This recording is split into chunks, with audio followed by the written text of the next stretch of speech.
tell him to keep going? Nah, it's all Jaylen, man. It's all Jaylen.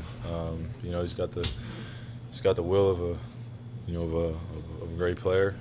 You know, just consistently putting the work in, understanding that I've said it before that his impact could be felt. You know, whether he's shooting well or not, we need his energy out there. And as a second-year player, he's an experienced guy in this group, and we need him to consistently be that. He knows what he brings to this team, so you know, whether he's shooting well or not, just want him to still have that same mindset that he can still make an impact on the game.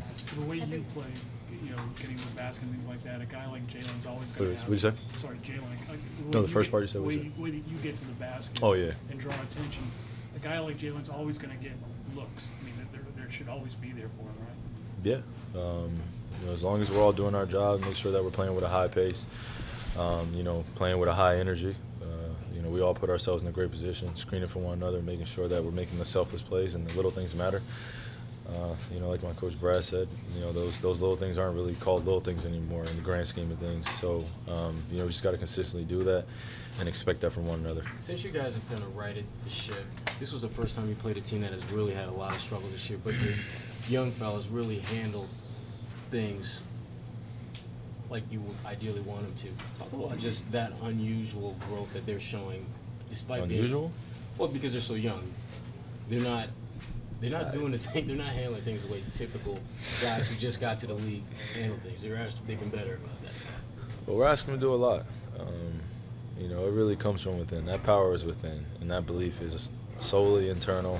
And it's, you know, my job as one of the leaders on the team to continue to elevate those guys. And they've been doing a great job of getting the work in, making sure that they're taking care of their bodies, and you know, exceeding the expectations that, you know, we have for them, because their expectations for themselves are higher. They expect a lot from themselves, and that's a telltale sign of you know, guys that want to be on the journey of being great in this league. So you know, you just got to show that belief in them, make sure that they understand where you know, kind of where their freedom is coming from, just continuing to be great within our system.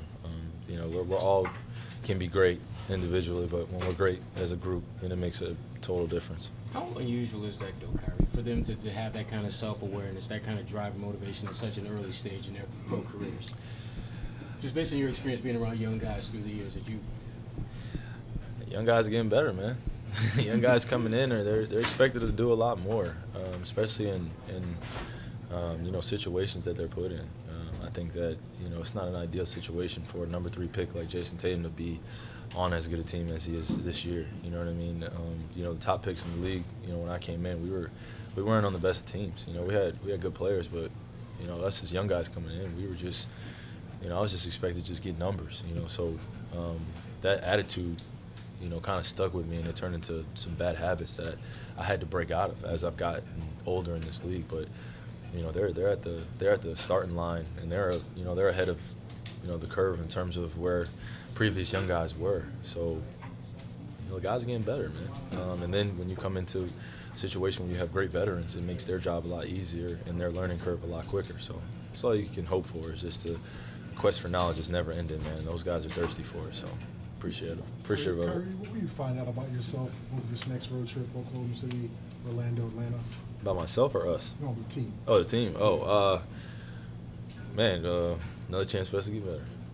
Can't wait. Are you pleasantly surprised that this is, I mean, I know it's only 6 games, but it's 6 wins in a row after what you guys went through the first couple of games. How are you guys able to put it back together that quickly? And has this been better than you thought it might be coming in? You said it was going to take a lot of time. I know you guys have been asking, like, how we put it back together, man. It's the beginning of the season, man. It could have gone either way. And for us, we understood that, you know, just demanding our preparation to be perfect, and we'll put ourselves in a great position when we go out there. We play extremely hard.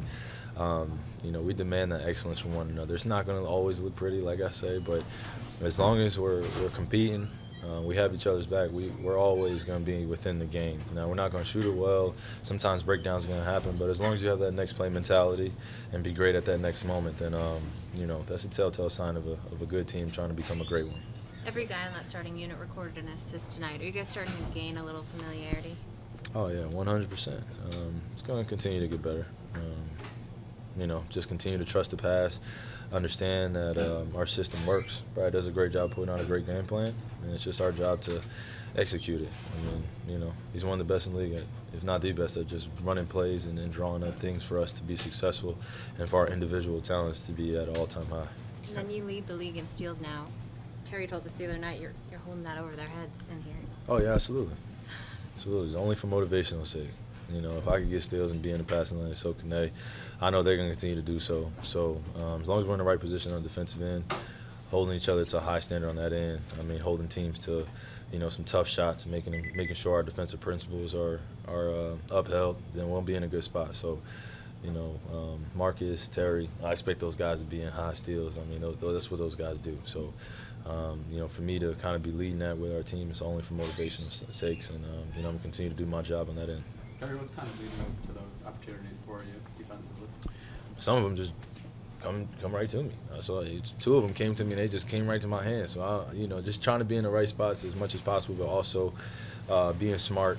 I had one gamble tonight where I put my hand up, and, you know, that's just not a great example for our young guys, especially when, you know, we're getting the lead, extending it like that. Kind of got overzealous and tried to go after one. But, you know, you just take out the risk, the high-risk ones, and you just stay solid, and you'll get a few a night, you know, just being in the right spot.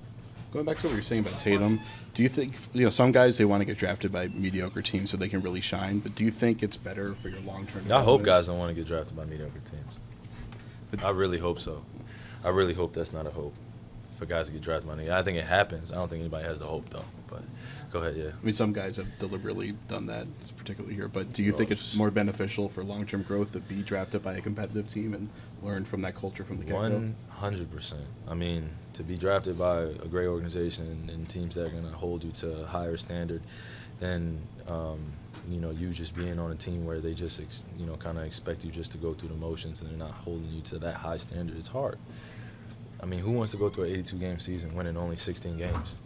That's just tough. I don't know who wants to go through that. I don't know who deliberately wanted to go through that. I'm not saying that coming at you, but I personally didn't. But, you know, it happens, and that is part of my journey, which I appreciate. You know, everyone has their own respective journey when they come into the league. I just hope that they understand that the big picture of making sure you make a spot in this league is at the forefront of your mind, making sure that you garner the respect of the refs, your coaching staff, everyone that's in the league, and make sure that you garner respect of the fans watching, that you're here to stay. So, you know, you just make the best of the situation as you can. But I hope nobody wants to go to a mediocre team when they get drafted. You know, so it just happens that way sometimes. Thank you, KYRIE. Yep.